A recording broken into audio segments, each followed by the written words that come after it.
ও আয়েশা 6 বছর বয়স, তখন আমার আম্মা জানো দুনিয়া থেকে চলে গেছেন। আমি এখন মা হারা বাবা হারা বড় এতিম অসহায়। 8 বছর যখন আমার বয়স, আমার দাদা আব্দুল মুত্তালিব চলে গেছেন। এখন আমার আপন বলতে কেউ নাই। আমার দাদা বিদায় বেলা চাচা আবু তালিবের হাতে দিয়া বলছে, আমার নাতির যেন কোনো কষ্ট না হয়। দুনিয়াতে আসিয়া বাবারে দেখে নাই, মাকেও হারাইয়া আমার নাতি আমার পাশে রাতের বেলা ঘুমাইতো। মাঝে মাঝে ঘুমের মধ্যে মা মা বলে চিল্লায়। আমি আদর করে এত দূর নিয়ে আসছি, আমার হায়াত বুঝি শেষ। ও আবু তালিব, আমার নাতির দেখাশোনা করিয়া রাখবি, কোনদিন আমার নাতি যেন কষ্ট না পায়। আম্মা জান আয়েশাকে নবী বলেন আর কাঁদেন, আয়েশা ওই সময় আমার আরবে চারদিকে দুশ্মন আর দুশ্মন। ওই সময় একমাত্র আমার আদরের মহাব্বতের কেউ ছিল না চাচা আবু তালিব ছাড়া।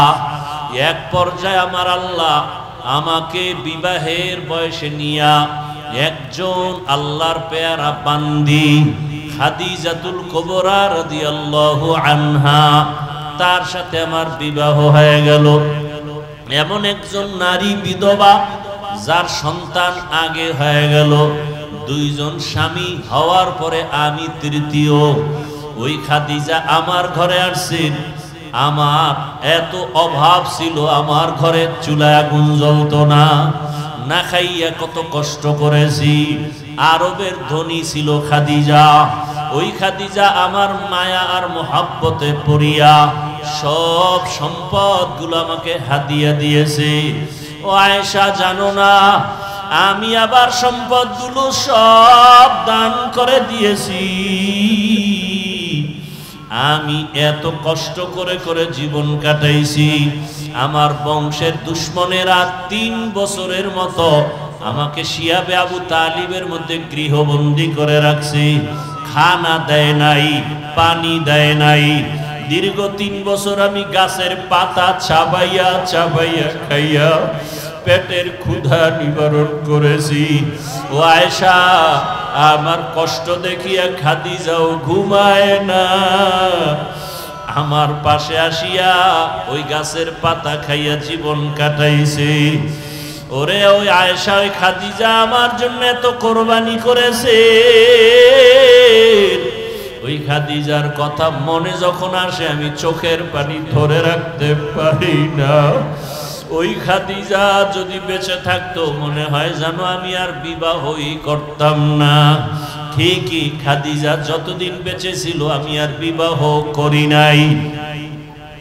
আর একটা কথা যখন আমার মনে পড়ে আমি তখন একা একা বড় কান্না করি। আম্মা জান আয়েশা বলেন, ইয়া রাসূলুল্লাহ, কি কথা মনে করে কাঁদেন? বলে, হাসরের ময়দানে আমার উম্মতের কি উপায় হবে এই চিন্তায় কান্না করি। আম্মা জান বলেন, হাসরের ময়দানে আবার কি হবে?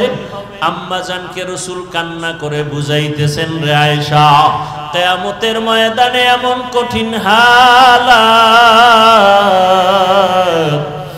যদি কেউ খাঁটি মুসলমান না হইয়া কবরের বিছানায় যায়, জানতো একটা বকরির চামড়া খুললে যেই কষ্ট, একটা বেনামাজি গুনাহগারের জান কবজের সময় তার চেয়েও বেশি কষ্ট। ওরে আল্লাহর বান্দারা, রাসূলের চোখে পানি। ও আয়েশা, কিয়ামতের দিন কেউ কারো পরিচয় দিবে না। এমন অবস্থা হবে, জাহান্নামের আওয়াজ, সূর্যের গরম, গুনাহগারের মাথার মগজগুলো টাস টাস করে ফেটে যাবে। পেটের সমস্ত নারী ভুঁড়ি পায়খানার রাস্তা দিয়ে পড়তে থাকবে। নবীরা পর্যন্ত কান্না শুরু করবেন। উম্মতের কথা ভুলিয়া নিজের চিন্তায় কান্না করবেন। ইব্রাহিম নবী কাঁদবেন, নিজের জন্য আদম নবী কাঁদবেন, মুসা নবী নিজের চিন্তায় কান্না করবেন। নারী পুরুষ সব উলঙ্গ। আম্মা জান বলেন, ইয়া রাসূলুল্লাহ, নারী আর পুরুষ যদি উলঙ্গ দাঁড়ায় লজ্জা কি লাগবে না? মায়ার নবী বলেন, হাসরের মাঠ এতটাই কঠিন, সূর্যের গরম, জাহান্নামের আগুনের গরম, ওই সময় কেউ কারো দিকে তাকাবার সুযোগ হবে না। সবাই কান্না আর কান্না। নবীদের গুনাহ নাই, তারাও শুধু কাঁদবে।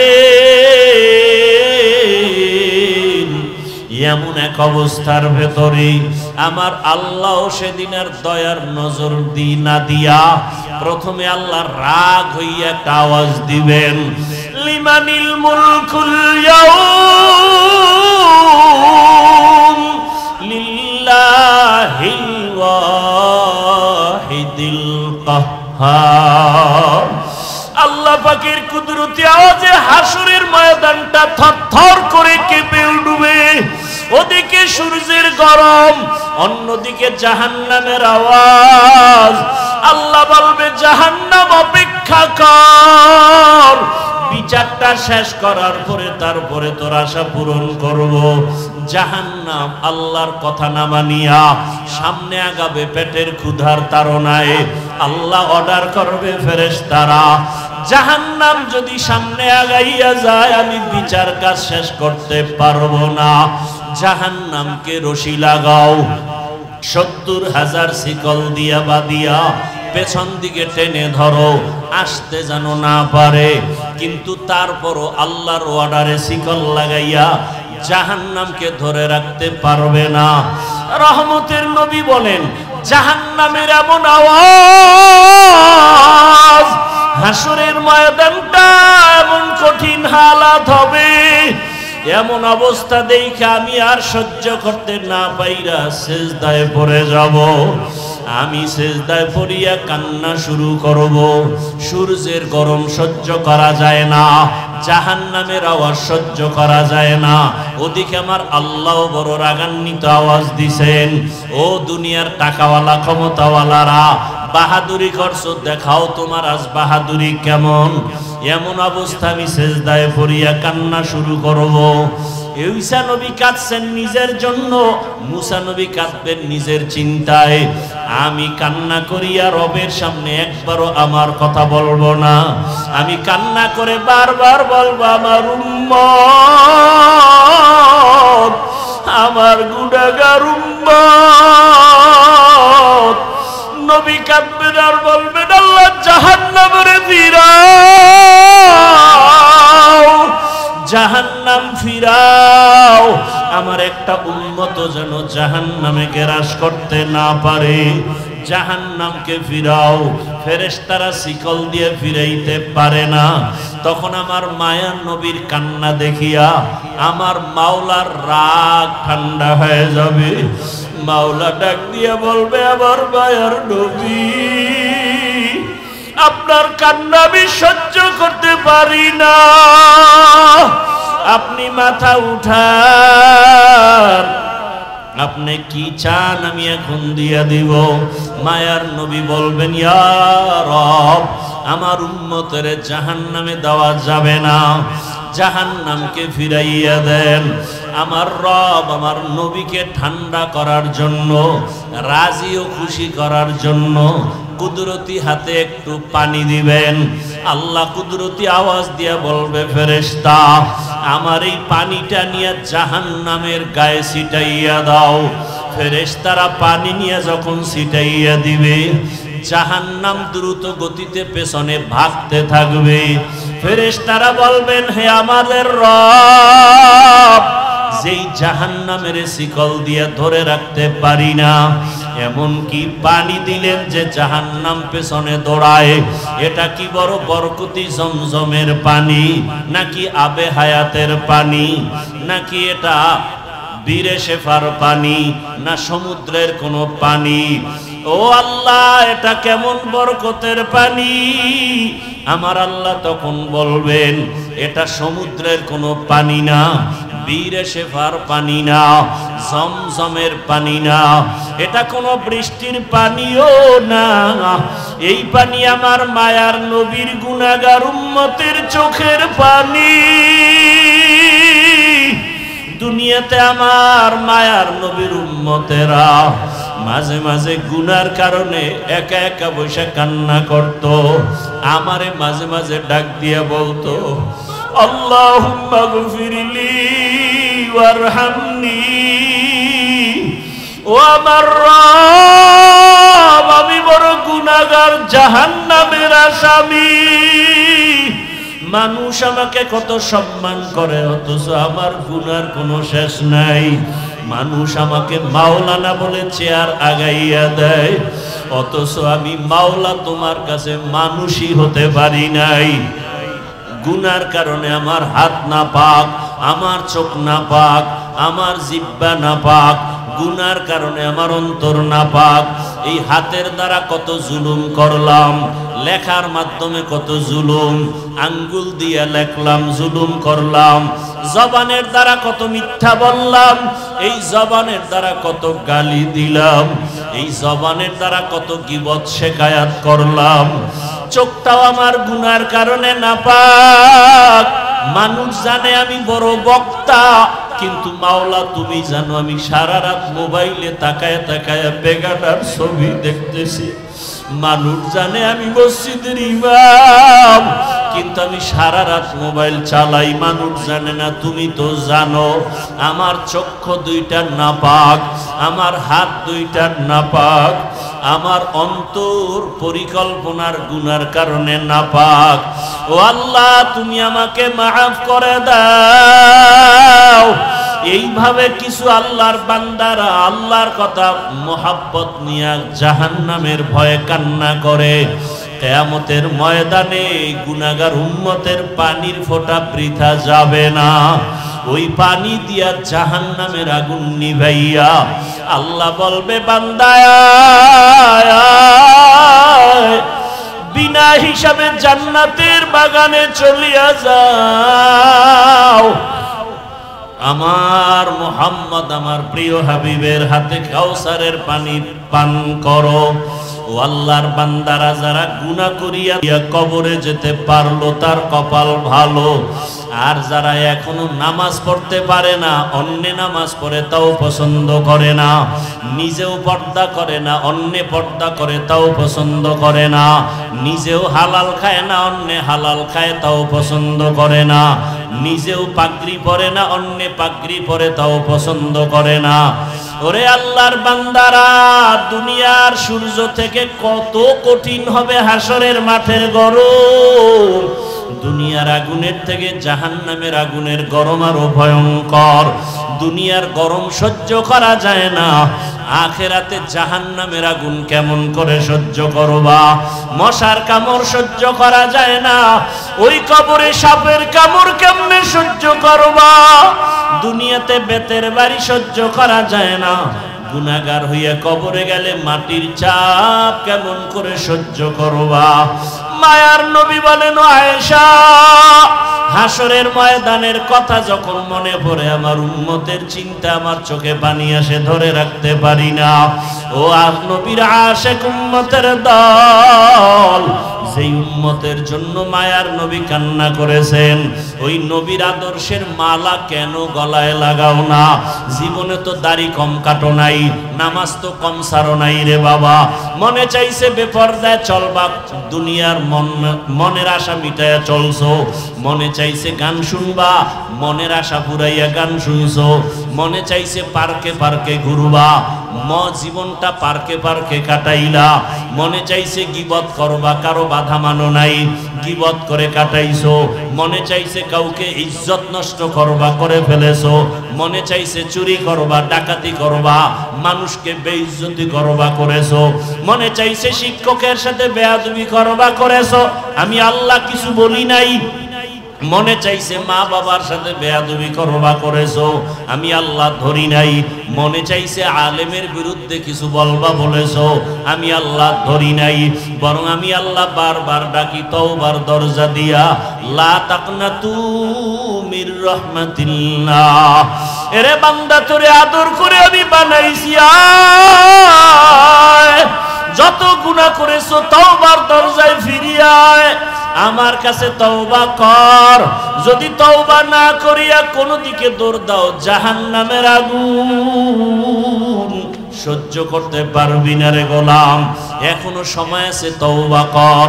ও আমার যুবক বাবারা, বৃদ্ধ বাবাজি, পর্দার আড়ালের মা বোনেরা, জীবনে তো বেপর্দায় কম চললেন না, বন্ধু বান্ধবী নিয়ে তো আড্ডা কম দিলেন না, স্বামীর টাকা গুনার কাজে ব্যয় তো কম করলেন না, মোবাইলে কত বাজে সময় নষ্ট করলেন। এখন অনুরোধ করি তওবা করেন, মনে মনে আমার আল্লাহকে ডাকেন, হে আল্লাহ জীবনে বহু গুনাহ করেছি, তওবা করতে চাই, আর নামাজ ছাড়বো না, আর দাড়ি কাটবো না, বেপরদায় চলবো না, গীবত শিকায়াত করব না, মিথ্যা বলবো না, গালি দিব না, মা বাবার দোয়া নিয়ে চলবো, শিক্ষকের দোয়া নিয়ে, উলামায়ে কেরামের পরামর্শ নিয়ে, নবীজির আদর্শ মেনে চলবো। তওবা করার মতো যদি অন্তর তৈরি হয়, দুই ফোঁটা চোখের পানি ছেড়ে আমার মাওলাকে ডাক দাও। কান্না যদি না আসে, ডানে বামে তাকায় দেখো কার চোখে পানি। ওরে কান্নাওয়ালার দোয়া মাওলা খালি ফিরাবেন না, যাদের চোখে পানি আছে তাদের কাছে হাতটা বাড়াইয়া দোয়া চাও। ও বাবারা যারা এখানে এতিম, জীবনে আব্বা বলে ডাক দিতে পারবা না, অনেকে মা হারা অসহায়, মা বলে ডাক দিতে পারবা না, ওই মা বাবার কথা স্মরণ করে চোখের পানি ছেড়ে তওবা করো। আর যার বাবা বেঁচে আছে, থাকলে হাতটা বাড়াইয়া দোয়া নাও। বাবারে যদি বলো, বাবা জীবনে গুনাহ কম করি নাই, বেয়াদবি করেছি, দয়া করে মাফ করে দাও। বাবায় যদি নেক নজরে তাকায়, তোমার কপাল খুলে যাবে। বাসায় গিয়া যদি পারো, মায়ের হাতটা ধরিয়া বলিও, মা জীবনে বহু কষ্ট দিয়েছি, তোমার হক আদায় করতে পারি নাই, মনে কত কষ্ট দেওয়ার কারণে তুমি গোপনে একা একা কান্না করেছো। মা তোমার দোয়া ছাড়া তো আমি মানুষ হইতে পারি নাই, তোমার চোখের পানি আর দোয়ার কারণে আজকে চেয়ারে বসছি, তোমার চোখের পানি আর দোয়ার কারণে আজকে সম্মানের মালিক। মা অনেক অন্যায় করেছি, তুমি আজকে আমার মাথায় হাত দিয়া দোয়া করে দাও। মা যদি কথা শুনে দেখবা চোখে পানি, মা চোখের পানি দিয়া নরম দিলে ডাকবে, বাবা আয় আয়। মাথায় হাতটা দিয়া ডাকবে, আর সে আজিমের মালিক, আমার সন্তানটাকে তুমি মাফ করে দাও। ওই মা বাবার দোয়া ছাড়া লেখাপড়ায় সফলতা আসবে না, চাকরির জীবনে সফলতা আসবে না, মা বাবার দোয়া ছাড়া জীবন সফল হবে না। আল্লাহর কাছে খাঁটি অন্তরে তওবা করো, মরিয়া গেল আর গুনাহ করব না। মা বাবার দোয়া নিয়া, শিক্ষকের দোয়া নিয়া, উলামায়ে কেরামের পরামর্শ নিয়া, নবীজির আদর্শ মেনে জীবন কাটাবো। আল্লাহ আমাদের সবাইকে কবুল করেন। আলহামদুলিল্লাহি রাব্বিল আলামিন, ওয়াসসালাতু ওয়াসসালামু আলা সাইয়্যিদিল আমবিয়াই ওয়াল মুরসালিন ওয়া আলা আলিহি ওয়া আসহাবিহি আজমাইন। ইয়া আরহামার রাহিমিন, ইয়া আরহামার রাহিমিন, ইয়া আরহামার রাহিমিন, রব্বিরহামহুমা।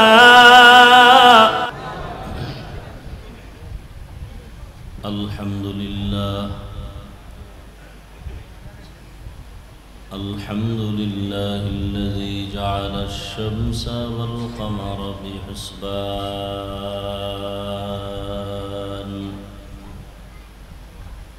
ওয়ান নাজমা ওয়াশ শাজারা ইয়াসজুদান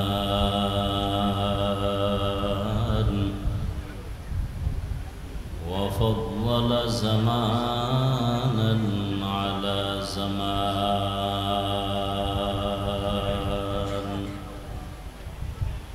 কামা ফাদ্দালা مكانا على مكان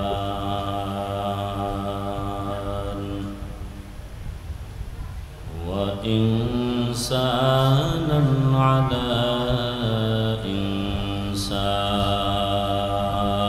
إنسان ونشهد أن لا إله إلا الله وحده لا شريك له لا ضد له ولا ند له ولا مثل له ونشهد أن سيدنا وسندنا وحبيبنا وحبيب ربنا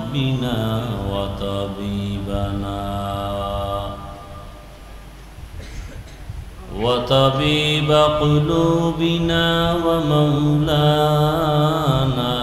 محمدا عبده ورسوله أرسله بالحق بشيرا ونذيرا اللهم صل على محمد النبي الأمي وعلى آله وسلم تسليما وبعد فأعوذ بالله من الشيطان الرجيم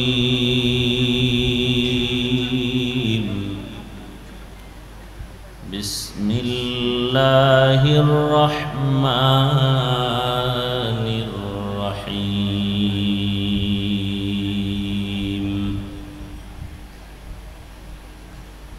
يا أيها الذين آمنوا اتقوا الله حق تقاته ولا تموتن إلا وأنتم مسلمون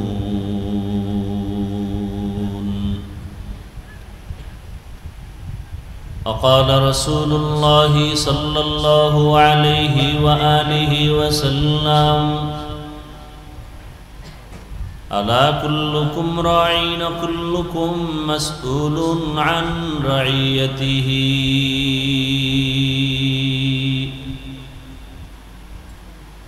صدق الله مولانا العظيم وصدق رسوله النبي الأمي الكريم ونحن على ذلك من الشاهدين والشاكرين والذاكرين والحمد لله رب العالمين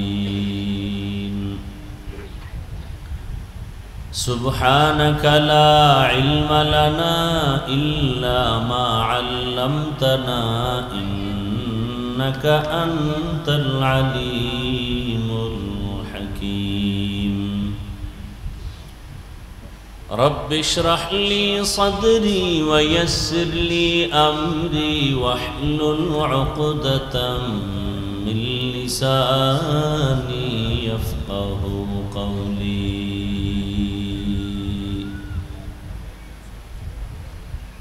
मोमिन जो फिदा नक्श कफ़े पाए नबी हो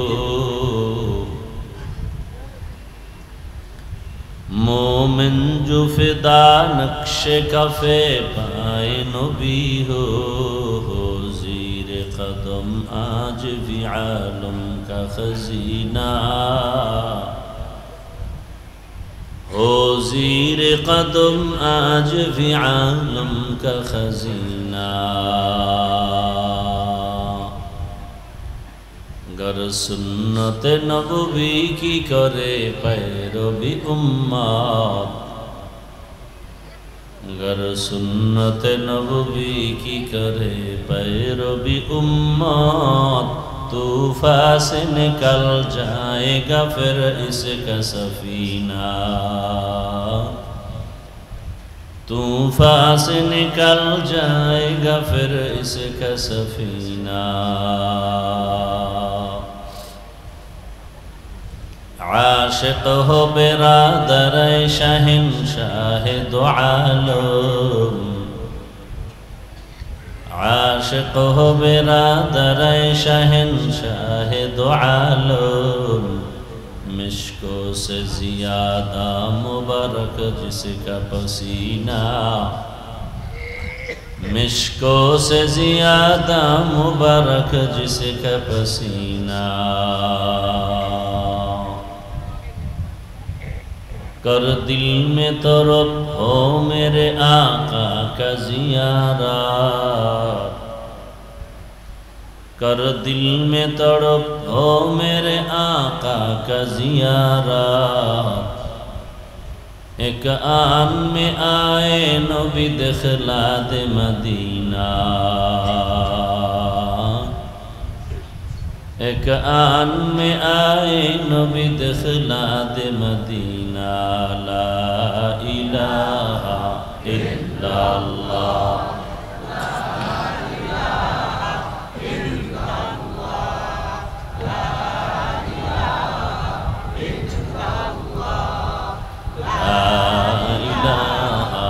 इल्लल्लाह, ला इलाहा इल्लल्लाह, ला इलाहा इल्लल्लाह, ला इलाहा इल्लल्लाह,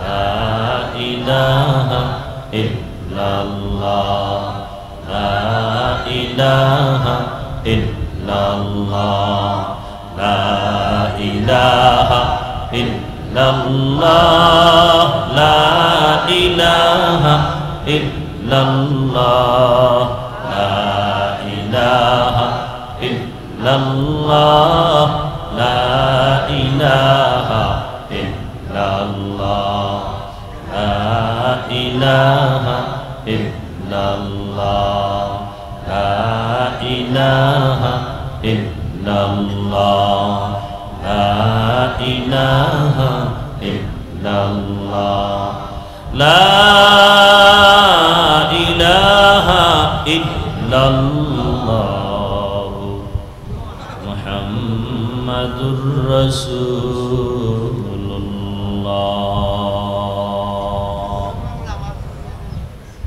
রিভাব বাড়াও আর ইকো বন্ধ করো, ভলিউম দাও বক্সে।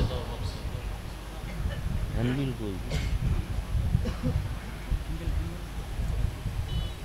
এই হ্যান্ডবিল কই? বই দিছে বলে।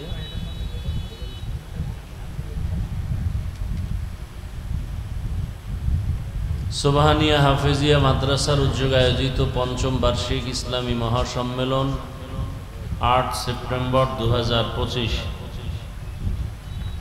महती ए महफिले उपस्थित मोहतरम सम्मानित सभापति जनाब জালালউদ্দিন साहेब, प्रधान अतिथि जनाब मोहम्मद शरीफुल इस्लाम साहेब सह अन्यान्य अतिथिबृंद, हजरत उलामाए करम, एलाकार विभिन्न स्थान थेके आगत आल्लाह पाकेर आशिकीन, जाकिरिन, शाकिरिन, मुहिब्बिन, मुरुब्बियान एजाम, कलिजार टुकरा आमार समबयसी युवक बंधुगण, स्नेहेर छोटो भाई, पर्दार आड़ाले माइकेर आवाज श्रवणरता सम्मानिता मा ओ बोनेरा, আল্লাহ পাকের দরবারে শুকর যে আল্লাহ পাক আমাদেরকে দয়া করে সুস্থ রেখেছেন। আলহামদুলিল্লাহ। আমাদের এই সুস্থতাকে আল্লাহ দায়মি ভাবে কবুল করেন। হাজারো লাখো মানুষের ভেতর থেকে বাছাই করে পৃথিবীর শ্রেষ্ঠ মজলিস, উলামায়ে আহলে হকের মজলিস, গুনাহ মাফের মজলিস, তওবা কবুলের মজলিসে আমাদেরকে আল্লাহ পাক হাজির হওয়ার তৌফিক দান করেছেন। আর একবার শুকর আদায় করি আলহামদুলিল্লাহ। দরুদ ও সালাম সৈয়দুল মুরসালিন রহমতুল্লিল আলমিন শফিউল মুজনিবিন খাতামুন নবিয়্যিন সৈয়দুস সাকালাইন ইমামুল মুরসালিন শফিউ আযম রসুল আকরম রহমত আলম নবিউল আরব আল আজম हबीब किबरिया अशरफुल अंबिया सैयदुल अंबिया शफीअ महशर साक़ी कौसर आका इनामदार मदीना का ताजदार आफ्ताब नबूवत फ़ख्र मौजूदात सैयदुल मखलूक़ात हज़रत मुहम्मदुर रसूलुल्लाह मोहब्बत आबार सबाई पड़ी सल्लल्लाहु अलैहि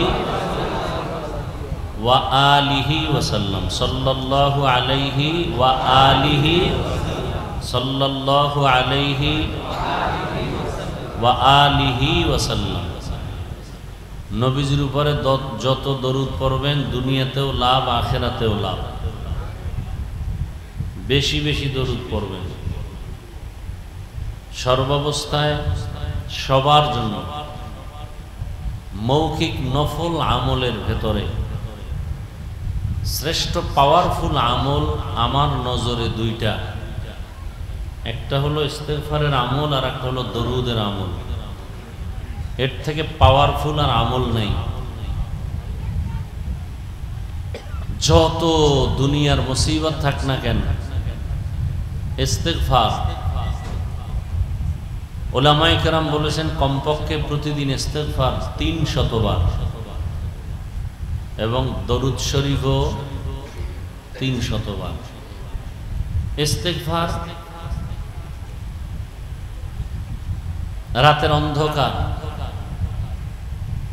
দিন আসলে থাকে বলেন, রাত আসলে দিনের আলো আর দিন আসলে যেমন রাত থাকে না, রাত আসলে যেমন দিন থাকে না।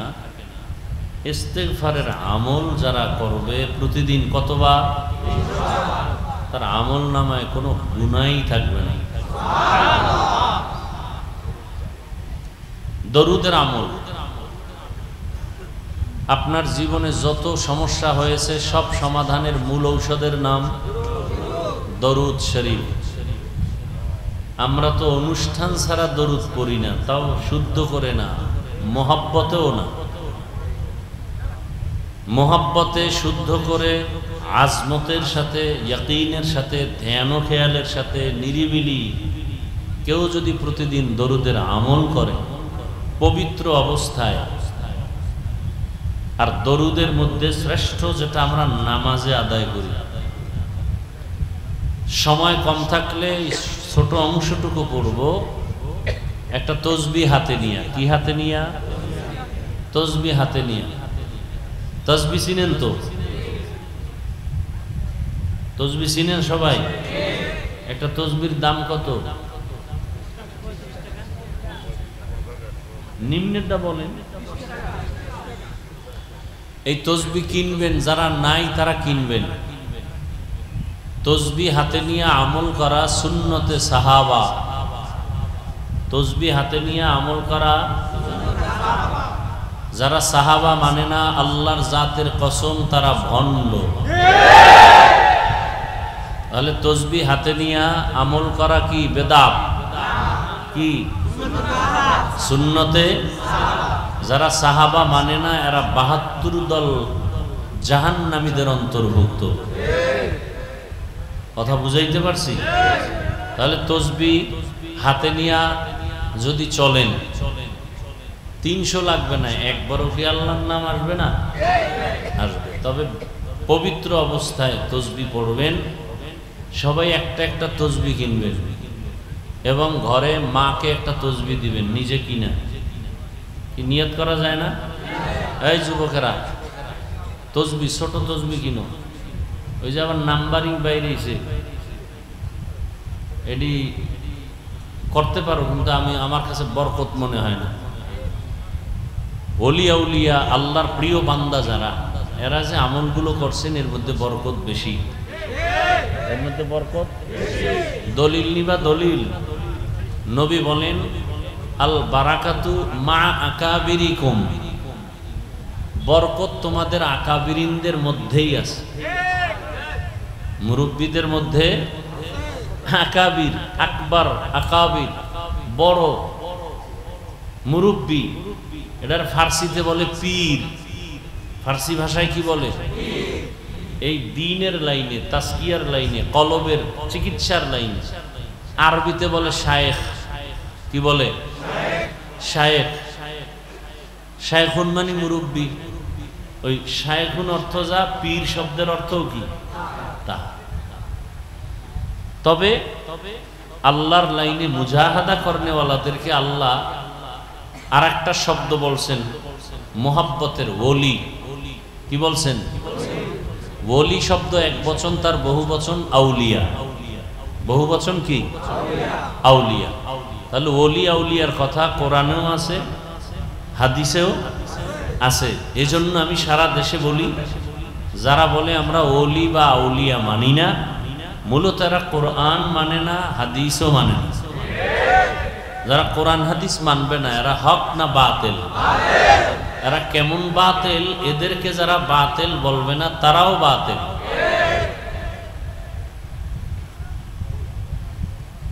আল্লাহ বুঝার তৌফিক দান করে। তাহলে তসবিহ কিনবেন তো? যুবকরা, মাকে একটা তসবিহ কিনে দিবা, খুব দামি। পারবা না? বোনকে তসবিহ কিনে দিবা, তারা যত আমল করবে এর সওয়াব তুমিও পাইবা। মুরব্বীরা তসবিহ পড়বেন, না থাকলে কিনবেন। কি নিয়ত করা যায়? বলে গেলাম, দায়িত্ব আপনাদের, মানবেন কিনা। তবে এখন আমল থেকে দূরে সরাবার চক্রান্তই বেশি চলছে। আল্লাহ আমাদের সবাইকে মাফ করে দেন। তাহলে 300 বার দরুদ পড়বেন তসবিহ হাতে নিয়ে। সময় থাকলে নামাজে যে দরুদ পড়ি, না থাকলে এই সংক্ষিপ্ত দরুদ সাল্লাল্লাহু আলাইহি ওয়া আলিহি ওয়াসাল্লাম, এভাবে আমল চালু রাখবেন প্রতিদিন। নবীজি বলছেন, আহাব্বুল আমালি ইলাল্লাহি আদওয়ামুহা ওয়া ইন কাল্লা। আল্লাহর কাছে ছোট আমলটাই দামি, যদি সব সময় করে। কয় সময়? সব সময় করে, এটা বড় দামি। তাহলে 300 বার প্রতিদিন আমল করবে, বিনা অজুতে না অজু সহ। এরপরে ডান কাতে পবিত্র বিছানায় ঘুমাবেন, কেবলার দিকে চেহারাটা ঘুরাইয়া। ইনশাআল্লাহ দরুদের আমলের বরকতে রাসূলের সাথে মোলাকাত হয়। সুবহানাল্লাহ আসে না?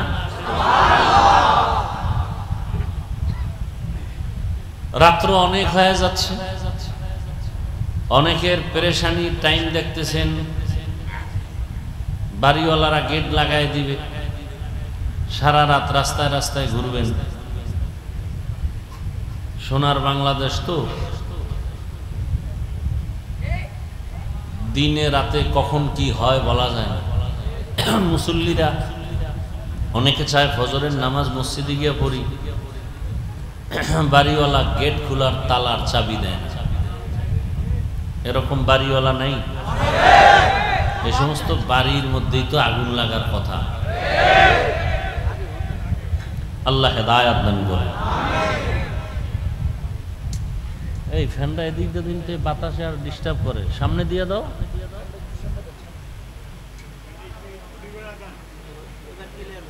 ওই খুঁটি বরাবর দিলে তো হয়, ফ্যান তো দিতে হবে।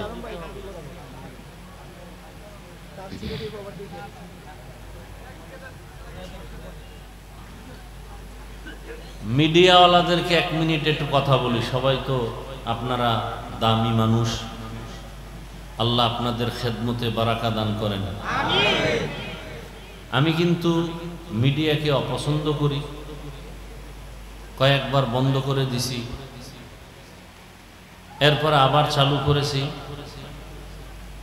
আমার বয়ানগুলো আপনারা পুরাটা দিবেন, এটা আমার 1 নাম্বার দাবি। আমার বয়ান যদি আলাদা আপনারা 2-4 মিনিটের কাটিং করে দিতে চান, তাহলে আমার অনুমতি নিয়ে দিতে হবে। দ্বিতীয়বার যদি আমার কোনো বয়ান কাটিং করে আপনারা দেওয়ার কারণে কোনো বিতর্কিত আমাকে করেন, তাহলে পরের দিন থেকে আপনাদের মিডিয়া টোটাল সব বন্ধ। আমার ওয়াজের রেকর্ড আপনারা করবেন না, অনুরোধ। যদি আমাকে আপনারা বিতর্কিত করতে চান, কম তো করেন না, আর কত করবেন? যদি এমন কিছু হয় তো পরের দিন থেকে আপনারা আর আসবেন না, অনুরোধ। আমি কারো মিডিয়া চিনি না, আইডির নাম জানি না, এক একজনে ৫-৭টা আইডি চালায়, কি না কি আমি বুঝিও না। কে ছাড়লো, জিনে ছাড়লো না ফেরেশতারা, জানার দরকার নাই। বিতর্কিত কোনো আমাকে যদি করার মতো কোনো লিঙ্ক আসে মার্কেটে, আর আমি এটা কেউ, আমার তো ফেসবুক চালাই না, বুঝিও না, কেউ যদি আমাকে ধরায় দেয় যে হ্যাঁ এইরকম একটা বয়ান গতকালকে আসছে, পরের দিন থেকে আপনারা আর আমার রেকর্ড করবেন না। দেখি আমার আল্লাহ কোথায় নিয়ে যায়। আপনারা ভুলেও আমার রেকর্ডে গিয়ে আসবেন না, বেয়াদবি ক্ষমা চেয়ে বলছি, কথাটা ভালো করে খেয়াল রাখবেন। আমার বয়ান কাটিং করবেন না, এবং আমার ছবির সাথে ভিন্ন কারো ছবি অ্যাড করে দিবেন না। বয়ানে আপনি ছাড়তেছেন আমার ছবির সাথে ভিন্ন, অনেক সময় মহিলাদের ছবি, বাজে ছবি দিয়ে আপনারা এগুলো আল্লাহর কাছে কি জবাব দিবেন? এই যে আমি ১.৫-২ ঘন্টা বয়ান করি, মানুষ কাঁদতেছে, আপনাদের কি হালাত? মানুষ তওবা করতেছে, নামাজ ধরতেছে জাহান্নামের ভয়ে, আপনাদের কি অবস্থা? আল্লাহ হেদায়েত দান করে, আল্লাহ আমাদের সবাইকে হেদায়েত দান করে।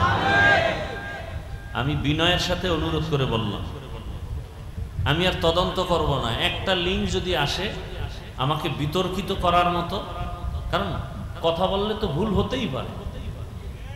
২ ঘন্টা ১.৫ ঘন্টা বয়ান করলে ২-১টা শব্দ উল্টাপাল্টা, চেষ্টা করি না, ভুলে বের হতে পারে। সেজন্য তো বয়ানে ক্ষমা চাই, আল্লাহর কাছে ক্ষমা চাই। মুমিন, প্রকৃত মুমিনের গুণ হলো গোপন রাখবে, আর এটাকে যদি কেউ প্রকাশ করে তাহলে সেও গুনাহগার হলো, আর যত মানুষ এই সাথে শামিল হলো, দেখলো, শুনলো, সব গুনার অংশ সে পাইল।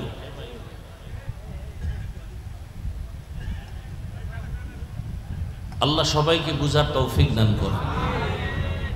আমি একটা লিঙ্ক আমি 2 দিন আগে শুনছি, এই জন্য সতর্ক করলাম, নিষেধ করলাম না। সামনের থেকে যদি শুনি সম্পূর্ণ বাদ, আমার মিডিয়ার দরকার নেই। আল্লাহ যাকে উঠাবেন কেউ নিচে নামাতে পারবে না। বড় মিডিয়া আল্লাহ। কতজনে দেখছি মিডিয়া ভাড়া করে গাড়ির মধ্যে করে নিয়ে যায়, হ্যাঁ, এবং অনেকে মিডিয়াকে টাকা দেয়, মাসে মাসে এত টাকা দিব, তুমি আমার বয়ান প্রমোট করবা। শুনছি হাসা মিসা, আল্লাহ ভালো জানে। আল্লাহ হেদায়েত দান করে। আল্লাহ, এই টাকাগুলো যাই আসতেছে, আপনার মা হোক, বোন হোক, সন্তান, পরিবারের সবাই তো খাইতেছে না। তো এটাকে হালাল কেমনে করা যায়? যতটুকু সম্ভব অতটুকু কইরে আপনারা চলেন, যেন এটা দুনিয়াতেও আপনাদের ফায়দা, আখেরাতেও যেন এর যারা মুক্তির ব্যবস্থা হয়। যদি আপনার বয়ানটা শুইনা কেউ দিনের পথে আসে, তাহলে ওই ব্যক্তি যত সওয়াব পাবে আপনিও পাবেন। এই নিয়তে কাজ করেন, দেখবেন আল্লাহ বরকত বাড়ায় দিবে।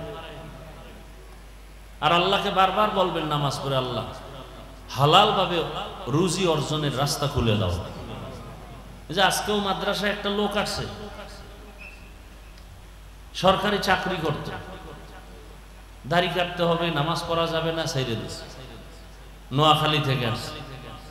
পরে বললাম তো আমি কি করব? বলে আসছি আপনার দোয়া নিতে।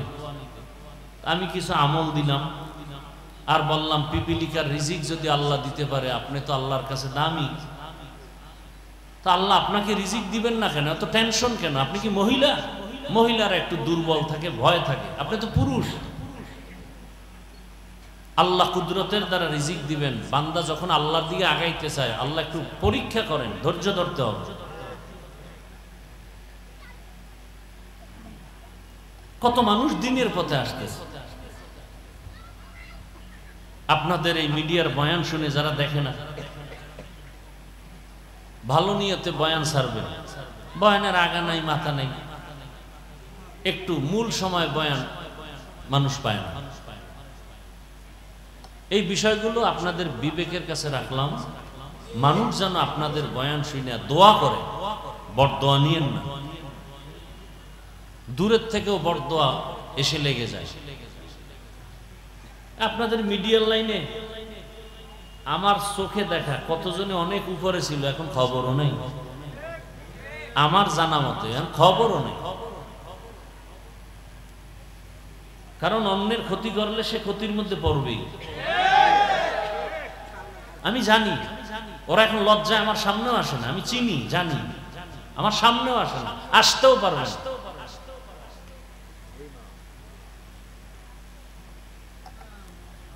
আমি অনেক দোয়া করি আপনাদের জন্য, আল্লাহ আপনাদের উপরে খুশি থাকুক। মানুষের বরদোয়া মারাত্মক।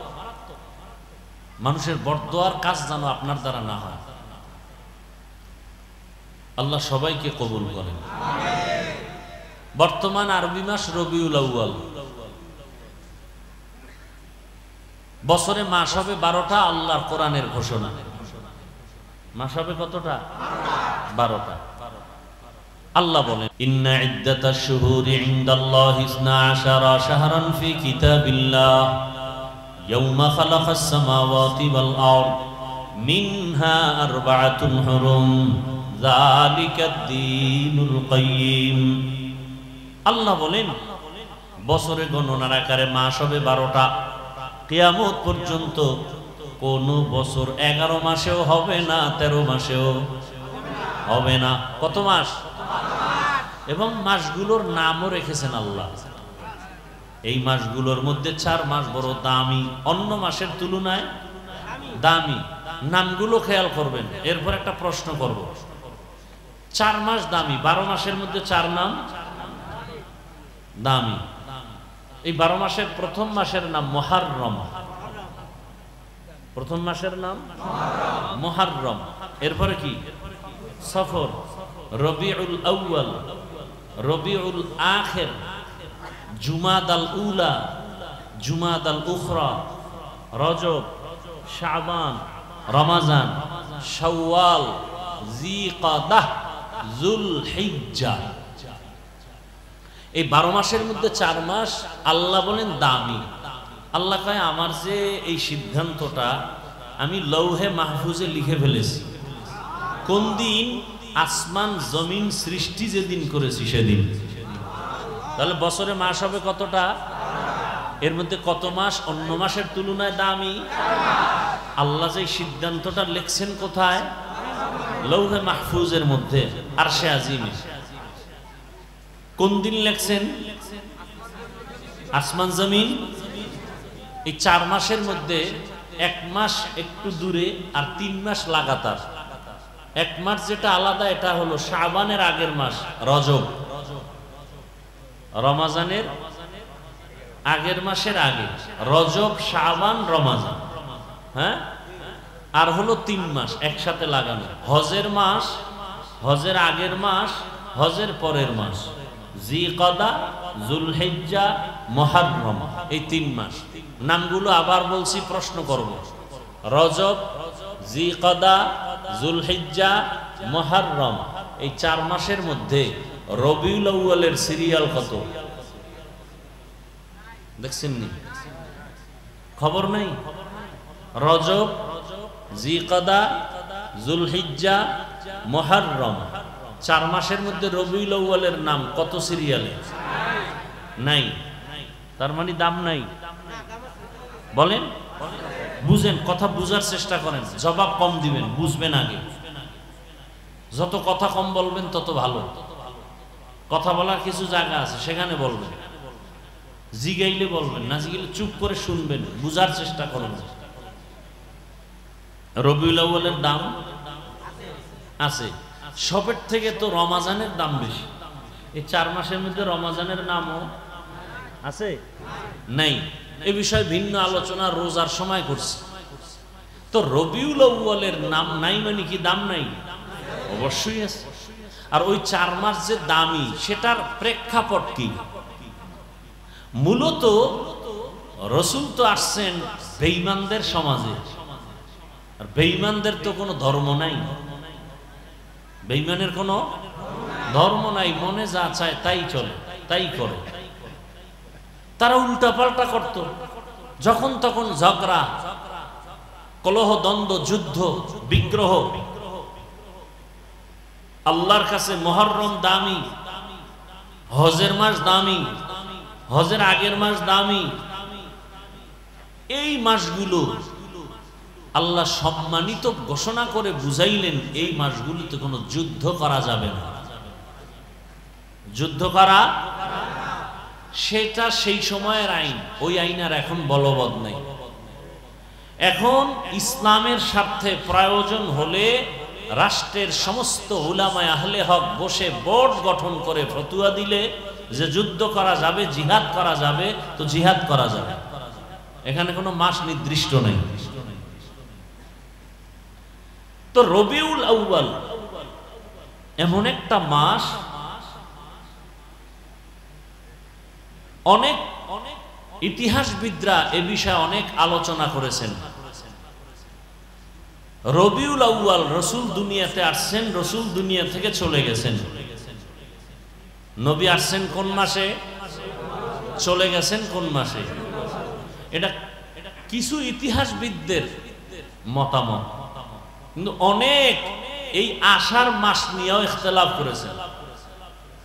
কেউ বলছেন রমাজানে রসুল আসছেন, আরো মাসের নাম আছে। অধিকাংশের মতামত রবিউল আউয়ালে রসুল আসছেন, রবিউল আউয়াল মাসেই রসুল বিদায় নিছেন। তা রবিউল আউয়ালে আসলেন, রবিউল আউয়ালে বিদায় নিলেন, মধ্যখানে সময় কাটলো কতদিন? জবাব দেন। 63 বছর।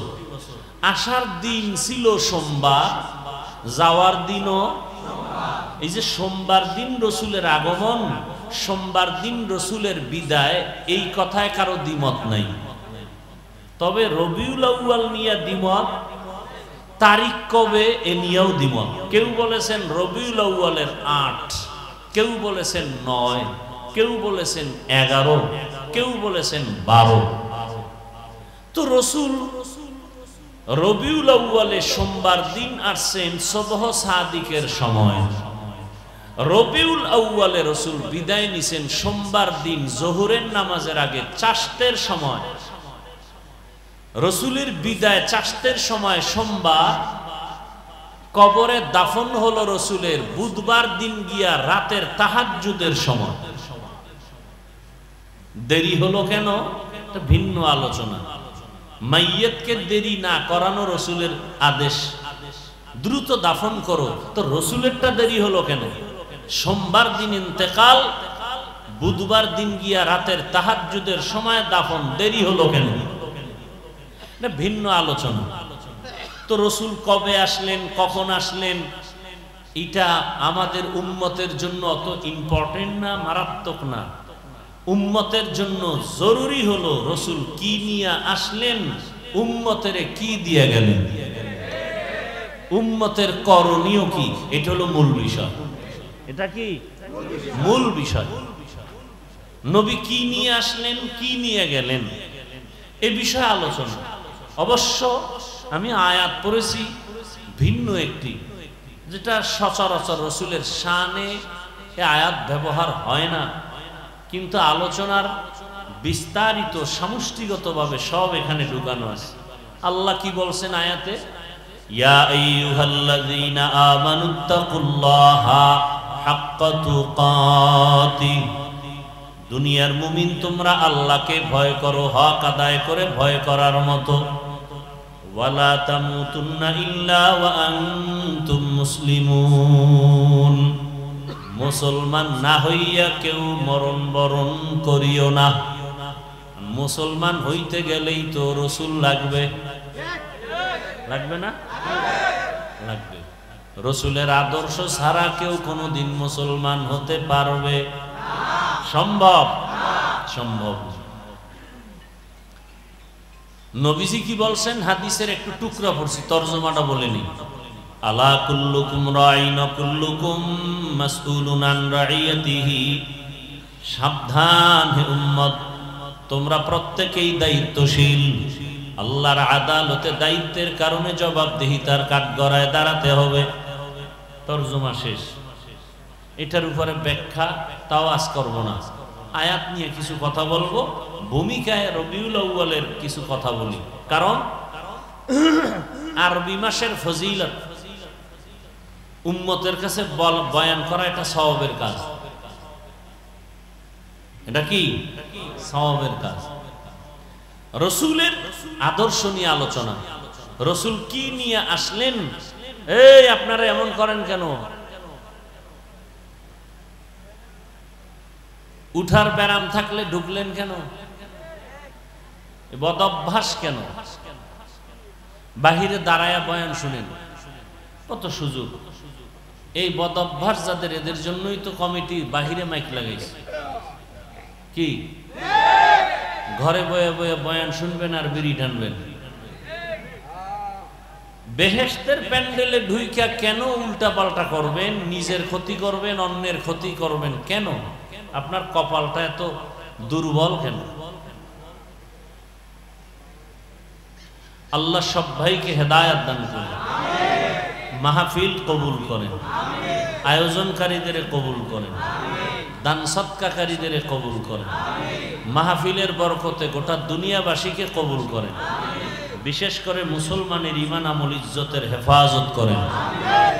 প্রবাসে যারা আছে আল্লাহ তাদেরকে হেফাজত করেন, বাংলাদেশ হেফাজত করেন, জালেমদের জুলুম থেকে সবাইকে হেফাজত করেন, জালেমদের আল্লাহ হেদায়েত দান করেন। আল্লাহর ইলমে জালেমদের যদি হেদায়েত না থাকে ধ্বংস করে দেন, কবরওয়ালাদের জান্নাত দান করেন।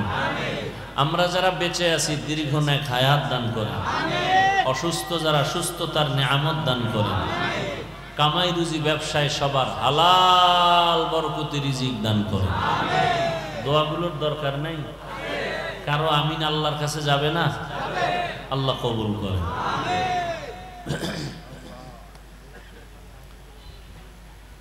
বেশি বেশি দোয়া করা উচিত। আন্তর্জাতিক হালাত বিশেষ করে মুসলমানের জন্য, ঈমান নিয়ে বাঁচতে চাইলে, মরতে চাইলে বহু বিপদ সামনে অপেক্ষা করতেছে, বহু বিপদ। আমার দেশে বড় বিপদ উলামায়ে কেরাম এক না হওয়া, এটা কিয়ামতের চেয়েও মহাবিপদ। এজন্য বেশি দোয়া করেন, আল্লাহ উলামায়ে কেরামদের এক নেক বানায় দেন। আজকে যদি উলামায়ে কেরাম এক হতে পারেন, বাংলাদেশে কোনো মাস্তান, কোনো বেঈমান, কোনো নাস্তিক, কোনো পাওয়ারওয়ালা উলামায়ে কেরামের অনুমতি ছাড়া কথা বলার দুঃসাহস পাবে না। এই জন্যই তো ওরা আলেমদের এক হতে দেয় না। আলেম ওলামা যেন এক হতে না পারে সেজন্য কোটি কোটি টাকা ব্যয় করা হচ্ছে পেছনে। বুঝেন কিছু? খবর নাই। আর আপনারা তালে তাল মিলাইয়া ফট করে একটু কিছু পাইছেন, ফেসবুকে লিখে দিয়েছেন। আলেমের বিরুদ্ধে আপনারা আউযুবিল্লাহ পারেন না, আপনারা লেখেন কেন? কি লাভ আপনার বলেন তো? চরমনের বিরুদ্ধে লেখলে আপনার কি ফায়দা? আপনারা চেনে কে? তাবলীগের বিরুদ্ধে লেখলে আপনার কি লাভ? বরং আপনার কপালটা পুড়ে যাবে, পোড়া কপালে আর জোড়া লাগবে না। কে বলছে আলেমের বিরুদ্ধে আপনাকে আঘাত করতে? মৌমাছির বাসায় মধু আছে, যে কেউ গিয়া ঢিল মারলে মধু পাবে না, আঘাত পেয়ে জাগাত বেহুশ হয়ে যাবে। আলেমের বিরুদ্ধে কথা বলার দুঃসাহস আপনাকে কে দিয়েছে? মায়ের অভিশপ্ত সন্তান ছাড়া কোনো ব্যক্তি আলেমের বিরুদ্ধে কথা বলতে পারে না। এদের উপরে মা বাবার অভিশাপ। প্রকাশ্যে যারা আলেমকে অসম্মানী করতে চায় এরা মা বাবার অভিশপ্ত সন্তান। কোন সন্তান মা বাবার আদরের সন্তান না। উলামায়ে কেরামকে উম্মতের সামনে যারা লজ্জিত করতে চায়, ছোট করতে চায়, এ সমস্ত মানুষগুলো অবশ্যই পিতামাতা অভিশাপ পাওয়া সন্তান। কারণ মায়ের অন্তরে কষ্ট দিয়ে বরদোয়া নিছে, এই বেয়াদবি শুরু হয়ে গেছে। আল্লাহ হেদায়েত দান করুন। এই কথাগুলো কেন বলি? এই জাতি আর কোনোদিন নবী পাবে ইসলামের দাওয়াতে? সাহাবায়ে কেরাম আসবেন, আবু হানিফা আসবেন, ইমাম বুখারী আসবেন, তো উম্মত তো জান্নাতের পথ পাবে কোথায়? ওলামায়ে কেরাম থেকে। এরা আরবি কোরআনও বুঝে না, হাদিসও বুঝে না, কিতাব পড়তে যাইয়া মানুষ বিভ্রান্ত হচ্ছে বিভিন্ন ভাবে। আরবি কিতাব পড়লেও বিভ্রান্ত। এজন্য আল্লাহ শুধু মানুষকে হেদায়েতের জন্য কিতাব দেন নাই, হেদায়েতের জন্য কিতাব বুঝাইয়া দেওয়ার মতো আল্লাহ নিজে সিলেকশন করে প্রিয় বান্দা তৈরি করেছেন। শুধু কিতাব পড়লে হবে না, কিতাব পড়ানেওয়ালা যারা মুরব্বী এদের অনুসরণও রাখতে হবে, না হয় কিতাব পড়ে বেলাইন হয়ে যাবে, অনেক গেছে অনেক। আল্লাহ হেদায়েত দান করুন।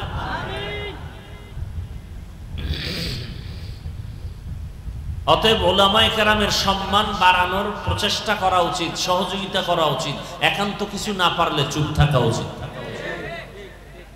আলেমের ব্যাপারে বিরুদ্ধে কোনো কথা বলবো না, কলম ধরবো না, মন্তব্য করব। আল্লাহ আমাকেও মাফ করে দেন, আপনাদেরও মাফ করে দেন। তো রসুল রবিউল আউয়ালে কি নিয়ে আসলেন? গোটা জগতের মানুষের হেদায়েতের জন্য সুন্দর আদর্শ নিয়ে আসছেন। কি নিয়ে আসছেন বলেন? কি নিয়ে আসছেন? বিদায় বেলা রসুল দুই জিনিস উম্মতকে দিয়ে চলে গেছেন। কয় জিনিস? এক হলো কোরআন, দ্বিতীয় হলো রসুলের সুন্নাহ, আদর্শ। নবী চ্যালেঞ্জও দিয়ে গেছেন, এই দুই জিনিস যারা ধরে রাখবে কিয়ামত পর্যন্ত এদের সম্মানও যাবে না, ঈমানও। আজকে দেখেন ঝামেলা ঝামেলা ঝামেলা, গোটা দেশে ঝামেলা, ব্যবসা প্রতিষ্ঠানে প্রত্যেকটা সেক্টরে ঝামেলা, কিন্তু যার কাছে রসুলের আদর্শ আছে তার কোনো পেরেশানি নেই। করোনায়ও ছিল না, স্কুল কলেজ ভার্সিটি চাকরি ফ্যাক্টরি সব বন্ধ, কোরআনের একটা ফ্যাক্টরি বন্ধ হয়েছিল? কোন আলেম না খায় মারা গেছে? ভিক্ষা করেছে? করেনি। আল্লাহ দেখায় দিলেন চোখের সামনে। কত লাশ আলেম ওলামারা হুজুরেরা কাঁধে নিয়ে করোনার জড়িত লাশগুলো দাফন করছেন। কোন হুজুর করোনায় মারা গেছে? আর কি দেখবেন চোখে বলেন? এরপরে কি হুজুরেরা আপনাদের থেকে কোটি কোটি টাকা চায়? সরকারি বেসরকারি চাকরি করে 8 ঘন্টা ডিউটি, মাসে নিম্নে বেতন 20,000। এরপর হারাম খায়, সুদ খায়, ঘুষ খায়, বেতন মারে। কথা বলেন না কেন? আর একজন ইমাম সাহেব ডিউটি করে 8 ঘন্টা। কি মসজিদে ইমামতি ডিউটি 8 ঘন্টা? কয় ঘন্টা বলেন না কেন? বেতন কত?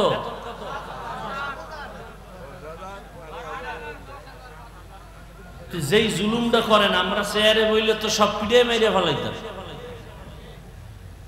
যে জুলুমেরও তো একটা সীমানা থাকা উচিত। 8 ঘন্টা ডিউটি করে 20,000 টাকা যদি পায়, আর ডান বামে টেবিলের তলে আরো খায় হারাম, আর 24 ঘন্টা ডিউটি করে পবিত্র আলেম, তার বেতন 5,000 হবে। সভাপতি দিবে 100, সেক্রেটারি আরো ধনী সে দিবে 50। কেন? বেশি দিলে সভাপতির সাথে বেদবি হবে। আছে না নাই? এরপরে দুর্ব্যবহার কত প্রকার, আর কোনো সীমানা নেই। কি নোটিশ জারি করে দিছি, ইমাম সাহেব বয়ান চলবে ধুম, মজার বয়ান, তবে রাজনীতি নয়। আপনি কি করেন? সুলাইমান নবীর সিংহ, দুনিয়ার যত নোংরা রাজনীতি আছে তার আমি গডফাদার। কথা বলেন না কেন? তো নোংরা রাজনীতি যদি কেউ করে, তারে কমিটিতে রাখেন কেন? ইমাম সাহেব রাজনীতি করবে, করলে কোরআনেরটা করবে, সুলাইমান নবীর আইনেরটা, আল্লাহর আইনেরটা করবে, মদিনারটা করবে, নোংরাটা করবে না। এতে দোষ। আর আপনি নোংরা করলে কোনো দোষ নাই। হুজুর বলে কেন সেই দোষ? এক হুজুর সুদের বিরুদ্ধে ওয়াজ করছে, কমিটি বলে আপনি 1 মাসের জন্য বাড়িতে ছুটি নেন, ঘুরে আসেন। আছে না নাই? কারণ শিয়ালের হাতে মুরগি দিলে যা হয়, সুদখোর ঘুষখোর বেনামাজির হাতে মাদ্রাসা মসজিদের চাবি দিলে তো তাই হবে। সুদ খাওয়া হালাল না হারাম? ঘুষ খাওয়া হালাল না হারাম? কেমন হারাম? পায়খানার চেয়ে একটু ভালো। হ্যাঁ, আল্লাহ বলেন দুনিয়াতে আমার দুশ্মন আছে অনেক, তার মধ্যে বড় দুই দল দুশ্মন। বড় দুশ্মন কয় দল? এক দল যারা সুদের সাথে আছে, কোরআনের আয়াত। আর এক দল আমার বড় দুশ্মন, যাদের সাথে আমি আল্লাহ নিজে যুদ্ধ করব। এবার বুঝেন তো আল্লাহ কতটা রাগ হইয়া বলে আল্লাহ নিজে যুদ্ধ করবেন। একদল সুদের সাথে জড়িত, আর এক দল ওলিয়া উলিয়া পছন্দ করে না, দুশ্মনী করে। আল্লাহ বলেন এরাও আমার বড় দুশ্মন। এজন্যই তো আমি বলি, সারা বাংলাদেশে চ্যালেঞ্জ দিয়ে বলি, যারা ওলিয়া উলিয়া মানে না, এরা কোরআন হাদিস মানে না, এরা ভণ্ড। এদের যারা ভণ্ড বলে না, তারাও ভণ্ড। এই বয়ান যদি মসজিদে জুমায় কোনো ইমাম সাহেব করে, উপায় আছে? বলবে যে 1 মাসের ছুটি। কে? এজন্য আবরার সাহেব বলে গেছেন না, সব দেখার দিন শেষ। কে দেখছেন? ওনার আওয়াজ নেই। এখানে বয়ে কয় একটু ভোটের আগে টাকা খাইবো পায়খানার নামে, বয়ে রয়েছে। বউর পেটটার খানা হারাম করবে, মাইয়া পোলার রক্তটারে হারাম করে ফেলবে ভোটের টাকা খাইয়া। এত বড় নিকৃষ্ট মানুষ হতে পারে? নিজে হারাম খায় খায়, তোমার শিশু বাচ্চা নিষ্পাপ, রক্ত পবিত্র, ওকে কেন হারাম টাকা খাওয়াও? বাপ নামের কলঙ্ক, স্বামী নামের কলঙ্ক।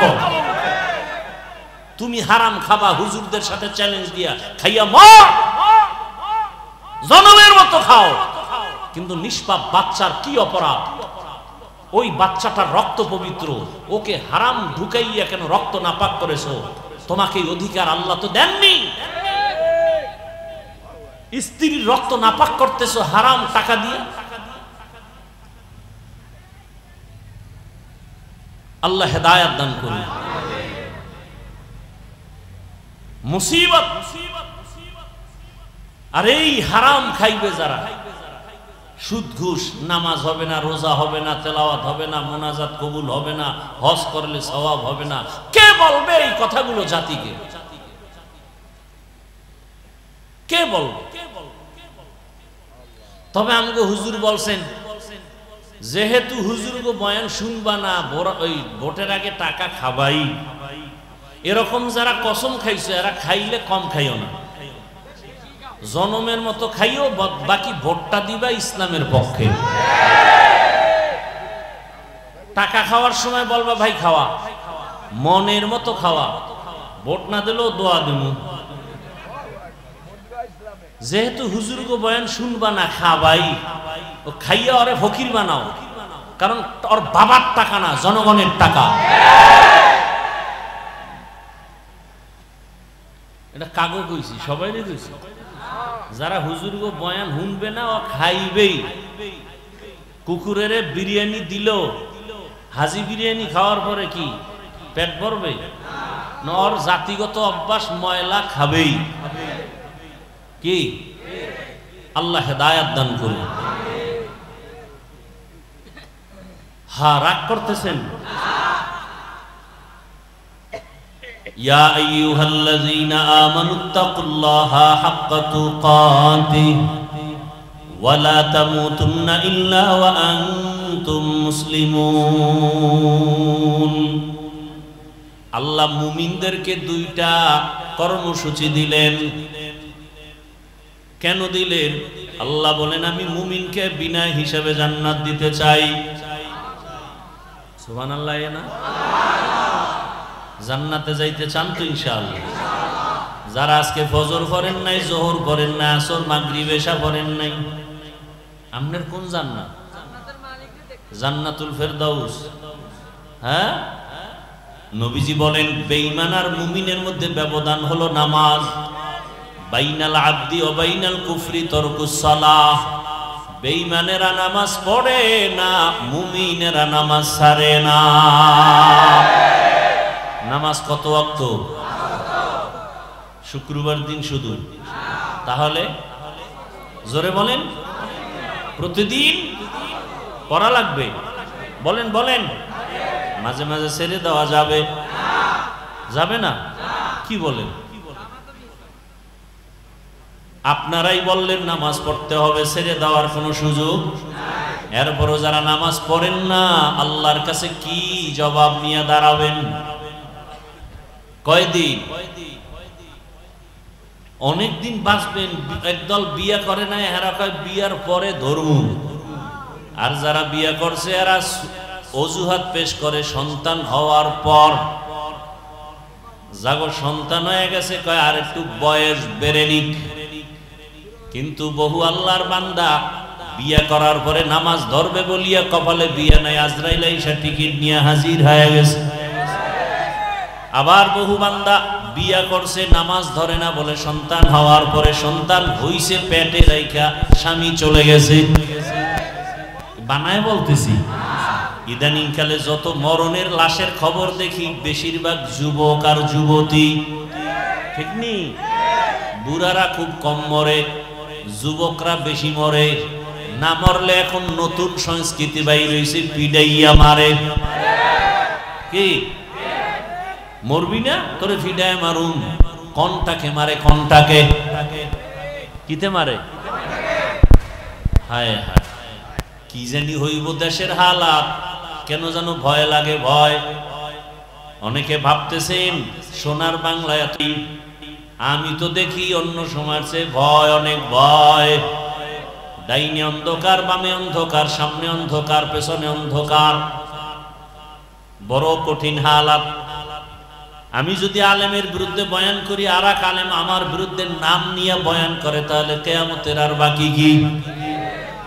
সাধারণ মানুষ যে আলেমদের দেখা নিজের ঈমান আমল ঠিক করবে, সেই আলেমদের ব্যাপারে যদি আবার ওলামায়ে কেরাম মাইক লইয়া মাঠে ময়দানে বদনাম করে, তাহলে এই দেশে শান্তির আশা করা যায় না। যায়? যেই ঘরে স্বামী আর স্ত্রী আলাদা রুমে ঘুমায় কত আরামে, সন্তান বড় হলে আলাদা করে দেয়। দুইজনার মোহাব্বতে ওই বাগান সাজে সুন্দর। কিন্তু অবস্থা যদি এমন হয়, স্ত্রী স্বামীর বিরুদ্ধে লাইভে আসছে, এরম নাই? স্বামী স্ত্রীর বিরুদ্ধে লাইভ দেয়। সব তো লাইভ বয়। লাইভ বয় পারে না বাথরুমে গিয়ে লাইভ দেয়। অনেকে মক্কা মদিনা গিয়েও লাইভ দেয়। ওরা মনে হয় যেন যাই একটু লাইভ দেওয়ার জন্য। ফেরাউনের বাথরুমের সামনে গিয়ে, আমি ফেরাউনের বাথরুমের সামনে ভিতরে গিয়ে লাইভ দুমু খারাইও সব। রসুলের রওজায় গিয়া চোখের পানি রাখা যায় না, কিন্তু এই দুনিয়াদারেরা মোবাইল নিয়ে ছবি তুলতে তুলতে পাগল হয়ে যায়। লাইভ দিয়ে জোরে জোরে চিল্লায় বউয়ের সাথে কথা বলে। কি বলবো? আল্লাহ হেদায়েত দান করুন, মোবাইলের গুনাহ থেকে হেফাজত করেন। কেউ এ বয়ান করে না, এক সময় করার মানুষও থাকবে না। চরমনায় সৈয়দ ফজলুল করিম রাহমাতুল্লাহ আলাইহি বলতেন, বাবা এমন একটা সময় আসতেছে পর্দার বয়ানও চলবে না। মানুষ পর্দা না করতে না করতে পর্দা চিনবেও না। দস্তারখান যে একটা সুন্নত, এটা অনেকের জানা নাই। মেসওয়াক, এটাও অনেকের আলোচনা নাই, জানাও নাই। কি মেসওয়াক আছে কার? ব্রাশ, ব্রাশ, মেসওয়াক নাই। অথচ মেসওয়াকের যে এত ফজিলত, মেসওয়াকের অনেকগুলো ফজিলত। ওই মসজিদের মধ্যে, এটা মসজিদ না, মসজিদের মধ্যে ফাজাইলে একটা আমাল আছে, মোটা কিতাব, তালিম হয়, হয়নি? ওটার মধ্যে কিন্তু একটা চ্যাপ্টার আছে ফাজাইলে মেসওয়াক। বা বাংলাদেশে এখন লাইব্রেরিতে বাংলা কিতাব আছে মেসওয়াকের ফজিলত। মেসওয়াক, যারা ঠিক মতো মেসওয়াক করবে তাদের দাঁতে পোকা হবে না। ঠিক মতো যারা, আমি তো ব্রাশ করি, মেসওয়াকও করি, দেখলাম যে মেসওয়াকের মতো পরিষ্কার দাঁত হয় না। আমি দেখছি তো। মেসওয়াক যারা ঠিক মতো করবে তাদের মুখে দুর্গন্ধ থাকবে না।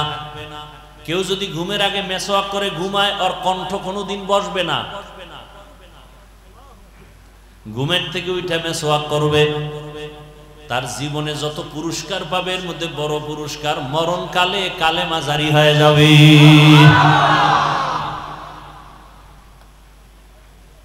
আজকে একটা শুরুতে আমল দিছিলাম, মনে আছে? কি কি আরে আর একটা বাস্তব হাতের আমল দিছি না কি? আর একটা আমল লন, এখন যেটা বললাম করবেন নি? এখন কইবেন কোথায় পাবো খেজুর গাছ? হ্যাঁ, এখন দোকানে মেসওয়াক বেচে না? বেচে। মেসওয়াক কিনেন, মেসওয়াক করেন। আরে ভাই, শরীরেরও ফায়দা, আল্লাহর রাসূলও খুশি হবেন। আল্লাহ সবাইকে তৌফিক দান করেন। হায় হায়,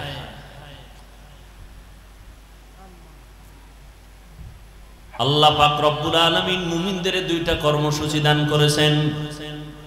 আল্লাহ সবাইকে জান্নাত দিতে চান, মনে আছে কথা? আপনারাও জান্নাতে যেতে চাননি? কথা বলেন, হিসাব দিয়া না হিসাব ছাড়া? বুঝে করেন কিন্তু অনেকে আবার পাওয়ার আলা আছে না, সমস্যা কি? খোদার লগে হিসাব দিয়ে বুঝপাড়া কইরা তারপরে জান্নাতে যাব। যারা হিসাবের কাঠগড়ায় দাঁড়াইবা, আল্লাহর কসম জাহান্নাম ছাড়া উপায় হবে না। এই জন্যই তো রহমতের নবী বারবার দোয়া পড়তেন, আল্লাহুম্মা হাসিবনি হিসাবান ইয়াসিরা। এই দোয়াটা পড়েন কি? আল্লাহুম্মা হাসিবনি হিসাবান ইয়াসিরা, আল্লাহুম্মা হাসিবনি হিসাবান ইয়াসিরা। আর একটা সহজ দোয়া সব সময় পড়বেন, রব্বানা আতিনা ফিদ দুনিয়া হাসানা ওয়া ফিল আখিরাতি হাসানা ওয়া কিনা আযাবান নার। পাওয়ারফুল দোয়া। রব্বানা আতিনা, হে আমার রব আমাকে দাও, ফিদ দুনিয়া, দুনিয়ায় হাসানা, সব কল্যাণ, দুনিয়ার সব কল্যাণ আমারে, অকল্যাণ দিও না। আর কি? ওয়া ফিল আখিরাতি হাসানা, আখিরাতের কল্যাণ আমারও দাও। দুনিয়ার কল্যাণ, ঝগড়া হবে না, ভালো স্ত্রী পাবো, সন্তান নিয়ে পেরেশানি থাকবে না। হাসানা, দুনিয়ার ভালো, আমি 5 ওয়াক্ত নামাজ পড়ব, কষ্ট হবে না। অসুস্থতার ব্যারামে আমার ইবাদত ছুটবে না। আমি ব্যবসায় যাব, হালাল ভাবে বরকত দিন দিন হতেই থাকবে। মিথ্যা কথার অভ্যাস হবে না, গালি দেওয়ার অভ্যাস আসবে না, গীবত শিকায়াত করার অভ্যাস আমার হবে না, বেপরদায় চলার অভ্যাস হবে না। আল্লাহ যদি হাসানা দিয়েই দেন, আমার জীবনটা হবে ধন্য। আমি মরিয়া গেলেও থাকবো অমর, হাটহাজারীর হুজুর মরিয়াও অমর, জুনায়েদ বাবুনগরী মরিয়াও অমর, শাইখুল হাদিস রহমাতুল্লাহ আলাইহি মরিয়াও অমর, মুফতি আমিনী রহমাতুল্লাহ আলাইহি মরণের পরেও তারা অমর। মানে কি বুঝেন? মরার পরেও জিন্দা।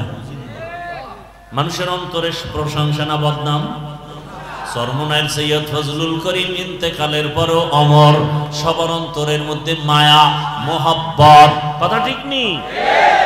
উজানির হযরতেরা দুনিয়া থেকে চলে গেছেন, কিন্তু মানুষের অন্তরে আছে, ঠিক নেই? এরে নবীর উম্মতের দল। হাসানা, দুনিয়ার সব কল্যাণ, আখিরাতের কল্যাণ কি? ও আল্লাহ, হাসরের ময়দানটা যখন কায়েম হয়ে যাবে, আরাফার ময়দান হবে হাসরের মাঠ। সারা দুনিয়া হাসরের মাঠ, আরাফার ময়দান মক্কার পার্শ্বে। আল্লাহর বিচারালয়, স্টেজ হবে আদালত। নারীরাও উলঙ্গ দাঁড়াবে, পুরুষেরাও উলঙ্গ দাঁড়াবে। একদিকে সূর্যের গরম, আল্লাহ বলবে সূর্য নিচে আয়, নিচে আইসা তোর যত মুখ আছে নিচে কর, যত গরম আছে সব জমিনে ছাড়। সূর্যের গরমে মাটির জমিনটা পুড়িয়া তামা হয়ে যাবে। লোহা হবে না কেন? সূর্যের গরমে জমিনটা পুড়িয়া স্বর্ণ হবে না কেন? রূপা হবে না কেন? তামা হওয়ার কারণ, ওদিন তো ইনসাফের বিচার হবে। স্বর্ণের মধ্যে ওই গুণ নাই, তামার মধ্যে যে গুণ আছে রূপার মধ্যে নাই, লোহার মধ্যে নাই। বলে কেমন? বলে লোহার এক অংশ গরম করলে ভিন্ন অংশ গরম হবে না, স্বর্ণ তাই এক, রূপাও এক। তামা এমন একটা ধাতু, এক অংশ গরম হলে পুরা অংশটাই সাথে সাথে গরম হয়ে যাবে। নারীরা উলঙ্গ, পুরুষেরাও উলঙ্গ দাঁড়াবে।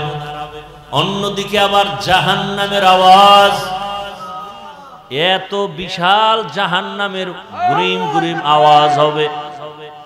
হাসরের ময়দানে সূর্যের গরমে মানুষ বেকারার হয়ে যাবে, ওদিকে জাহান্নামের আওয়াজ।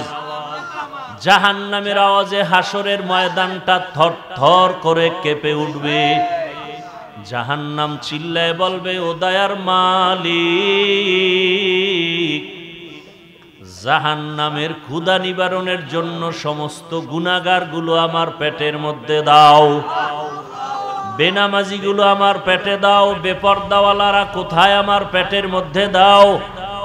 জাহান্নামের চিৎকারে হাসরের ময়দানটা থরথর করে কেঁপে উঠবে। শুধু কি তাই, হাসরের ময়দান এতটাই যে কঠিন, রহমতের নবী চোখের পানি ছেড়ে কান্নায় বিভোর হয়ে গেলেন। এরে নবীর উম্মত, আম্মা জান আয়েশা রাদিয়াল্লাহু আনহা, রাসূলের আদরের স্ত্রী, উম্মাহাতুল মুমিনিন, আম্মা জান বলেন, আমি একদিন তাকাইয়া দেখি আমার হুজরার মধ্যে রহমতের নবী গুনগুন করে কান্না করতেছেন। মাঝে মাঝে দেখতাম রসুল আমার হুজরায় বসে মাঝে মাঝে কান্না করেন, চোখের পানি ছেড়ে কাঁদেন, গুনগুন করে রহমতের নবী কান্না করেন। আমি আয়েশা বড় ভয় পেয়ে যাইতাম, মনে হয় যেন আমি আয়েশা কোনো বেয়াদবি করে ফেলেছি। রহমতের নবীর সাথে যদি কেউ বেয়াদবি করে তার জাহান্নাম ছাড়া উপায় নাই। আম্মা জান আয়েশা রসুলের কাছে যাইতেন আর মায়া লাগায় আস্তে করে বলতেন, রহমতের নবী, আপনি চোখের পানি ছেড়ে গুনগুন করে কাঁদেন কেন? আমি আয়েশার উপর আপনি কি রাগ করেছেন? আমার কোনো বেয়াদবির কারণে কি আপনি বেজার হয়ে গেছেন? আম্মা জানের কথা শুনিয়া রহমতের নবী বলতেন, ও আয়েশা, আমার সাথে তোমার বেয়াদবি হবে কেন? আমি তো তোমার উপরে অনেক খুশি। আম্মা জান জবাবে বলতেন, ইয়া রাসূলুল্লাহ, আমার বয়স অনেক কম, 6 বছর বয়সে আপনার সাথে আমার বিবাহের বন্ধন হলো, 9 বছর বয়সে আমি আপনার ঘরে আসছি। নবী, আমার বয়স অনেক কম, না জানি আমার এই অল্প বয়সে অজান্তে কোনো ভুল হয়ে যায়, আপনার সাথে বেয়াদবি হয়ে যায়, আর বেয়াদবি যদি হইয়াই যায় আমার জিন্দেগি বরবাদ হয়ে যাবে। আপনি কান্না করলে আমি বড় ভয় পাই। আম্মা জানের কথা শুনিয়া রহমতের নবী বলেন, হে আয়েশা, আমি যদি কান্না করি, 2টা কথা মনে পড়লে আমি চোখের পানি ধরে রাখতে পারি না রে আয়েশা। এক, আমার জীবনটা এমন একটা কষ্টের গেছে তুমি জানো না। আমার জীবন, দুনিয়াতে আসছি বড় মুসিবতের সমাজে, দুনিয়ায় এমন অবস্থা আসছি আয়েশা জানো না। তুমি আমার তো জীবনের শেষ পর্যায়ের একজন স্ত্রী, তুমি আমার সুখের সময়ের বিবি, দুঃখের সময় তুমি দেখো নাই। আমার এমন দুঃখের দিন, জমিনে আসছি, মক্কার মানুষ আমার চারদিকে দুশ্মন। আমি দুনিয়াতে আসার আগে আমার আব্বাকে হারাইয়া ফেলছি। জীবনে আসি আমি একবারও আব্বার চেহারাটাও দেখতে পারি নাই। আমার আব্বাকে আমি আব্বা বলে ডাক দিতেও পারি নাই।